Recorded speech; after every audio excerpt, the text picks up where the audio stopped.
کہ وہ اسرائیل کے ساتھ زیادہ کنورجنس میں جا رہا ہے، وہ امریکہ کی بیکنگ سے یہ سب کچھ کر رہا ہے. آپ کو پتہ ہے پریزیڈنٹ ٹرمپ نے اس بات کی حمایت بھی کی اور اس کے حق میں بات کی. لیکن یہ کس طور چلے گا ابھی it is too early to say, کیونکہ اگر ایکٹیو کانفلکٹ ہوتا ہے اور ایران پہلے کی طرح کانفلکٹ کے تھیٹر کو ایکسپینڈ کرتا ہے تو پھر وہ یو اے ای کو دوبارہ ٹارگٹ کرے گا. اور مجھے اور آپ کو پتا ہے کہ وہ ٹارگٹ کر سکتا ہے.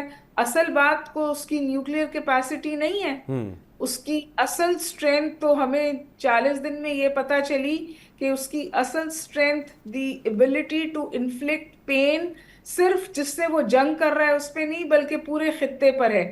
چاہے وہ ہرمز کا کلوزر ہو، چاہے وہ میزلز کا اسٹریٹجک استعمال ہو، اور ان سم ویز جو یہ ماسکو کا ٹرپ تھا جی، یہ اس بات کا اشارہ تھا کہ میزلز کی سپلائی جاری رہے گی. ایران کی نیول اور ایسمیٹرک کیپیبلٹیز کس حد تک اس چوک پوائنٹ کو متاثر کر سکتی ہیں؟ کیا مکمل بندش ممکن ہے یا صرف آپ کو لگتا ہے کہ یہ جو ڈسرپشن ہے یہی رہے گی؟ دیکھیے ڈسرپشن بھی بہت نقصان دہ ہے، اور اس میں ابھی مائننگ کا بھی ایک ایلیمنٹ شامل ہے. مہینہ چاہیے اس کو ڈی مائن کرنے کے لیے. ابھی ایران بھی آلٹرنیٹیو روٹس یوز کر رہا ہے، یعنی وہ جو بلاکیڈ ہے اس کو بائی پاس کر رہا ہے. کیا امریکہ اتنا زیادہ وہاں موومنٹ کرے گا کہ اس کا کمپلیٹ بلاکیڈ کر دے؟ اگر وہ کہتے ہیں نا to cut your nose to spite your face, اس بلاکیڈ کا تو شکار سارے امریکہ کے اتحادی ہوں گے. کسی حد تک امریکہ خود بھی ہوگا. the pain on the pump is also in the United States. $4 سے اوپر چلا گیا ہے آئل کی پرائسز. تو یہ صورتحال ایسی نہیں ہے کہ یہ صرف ایران کو ہرٹ کر رہی ہے، اور ایران کی اسٹریٹجی یہی ہے کہ وہ امریکہ اور اس کے اتحادیوں کے لیے وہ پین تھیٹر ایکسپینڈ کرتا ہے. یہ ان کی اسٹریٹجی ہے. تو it is about who بلنکس first. اچھا، اب تھریش ہولڈ کس کا ہے، کتنا ہے اس برداشت کا؟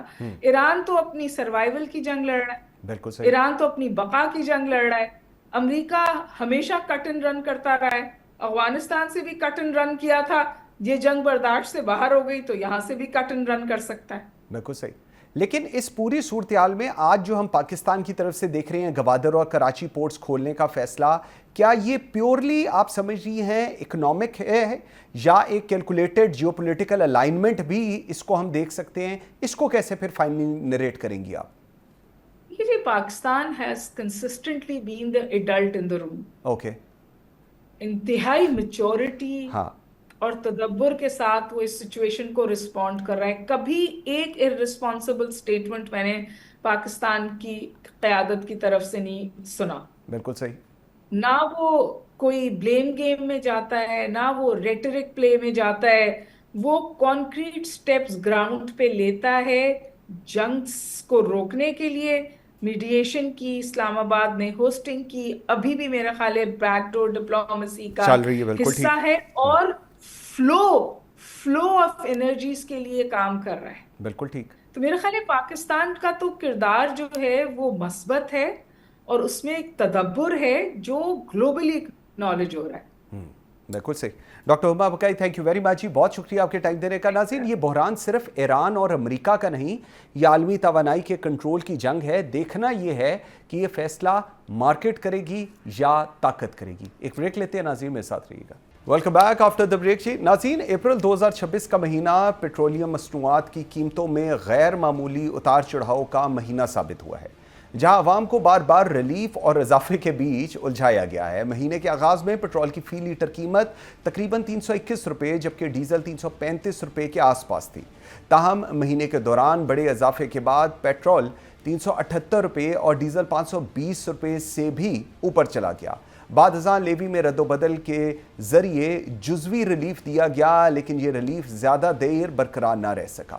ماہ کے اختتام پر حکومت نے ایک بار پھر اضافہ کرتے ہوئے پٹرول کی قیمت میں 6 روپے 51 پیسے اضافہ کر کے نئی قیمت 399 روپے 86 پیسے فی لیٹر مقرر کی ہے، جبکہ ڈیزل کی قیمت میں 19 روپے 39 پیسے اضافے کے بعد نئی قیمت 399 روپے 58 پیسے فی لیٹر ہو گئی ہے. ناظرین، یوں ایک ہی مہینے میں پٹرول کی قیمت 321 روپے سے بڑھ کر